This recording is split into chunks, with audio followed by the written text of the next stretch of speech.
ആണവ നിരായുധീകരണവുമായി ബന്ധപ്പെട്ട Iran America ചർച്ച പുരോഗമിക്കുന്നതിനിടെയാണ് പശ്ചിമേഷ്യയെ മുൾമുനയിലാക്കി യുദ്ധഭീതി.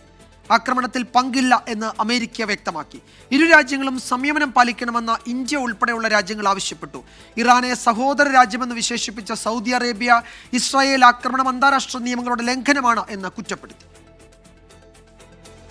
ഇറാന്റെ ആണവ കേന്ദ്രങ്ങളെ ലക്ഷ്യമിട്ട് ഇസ്രയേൽ ആക്രമണം നടത്തിയേക്കുമെന്ന അഭ്യൂഹങ്ങൾ ഈ ദിവസങ്ങളിൽ ശക്തമായിരുന്നു. ഇറാന്റെ ആണവ നിരായുധീകരണവുമായി ബന്ധപ്പെട്ട് അമേരിക്കയുമായി ചർച്ചകൾ പുരോഗമിക്കുന്നതിനിടെയാണ് ആക്രമണത്തിന് ഇസ്രയേൽ ഒരുക്കം നടത്തിയത്.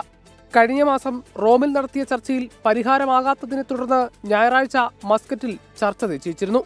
3 കേന്ദ്രങ്ങളിൽ ഇറാന് രഹസ്യാണവ പദ്ധതികളുണ്ടെന്നും 60% യുറേനിയം സമ്പുഷ്ടീകരണം നടത്തിയെന്നുമുള്ള അന്താരാഷ്ട്ര ആണവോർജ്ജ ഏജൻസിയുടെ റിപ്പോർട്ട് പുറത്തുവന്നതിന് പിന്നാലെയാണ് ചർച്ചകൾ സജീവമായത്.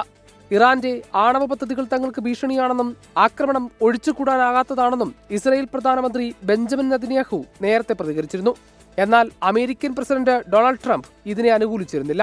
പാർലമെന്റ് പിരിച്ചുവിടണമെന്ന പ്രതിപക്ഷ പ്രമേയം ഇസ്രായേൽ പാർലമെന്റായ നെസറ്റ് ഇന്നലെ തള്ളിയതിനു പിന്നാലെയാണ് ആക്രമണമെന്നതും ശ്രദ്ധേയമാണ്. 120 അംഗ നെസറ്റിൽ കേവല ഭൂരിപക്ഷത്തിന് വേണ്ട 61 വോട്ട് നേടിയാണ് നെതന്യാഹു ഭരണം നിലനിർത്തിയത്. ഇപ്പോഴത്തെ ആക്രമണത്തിൽ പങ്കില്ലെന്ന് American state secretary Marco Rubio പ്രതികരിച്ചു. സംഘർഷത്തിൽ ഇന്ത്യ അടക്കമുള്ള രാജ്യങ്ങൾ ആശങ്ക രേഖപ്പെടുത്തി. ഇരു രാജ്യങ്ങളും സംയമനം പാലിക്കണമെന്ന് ലോകരാജ്യങ്ങൾ ആവശ്യപ്പെട്ടു. International desk 24.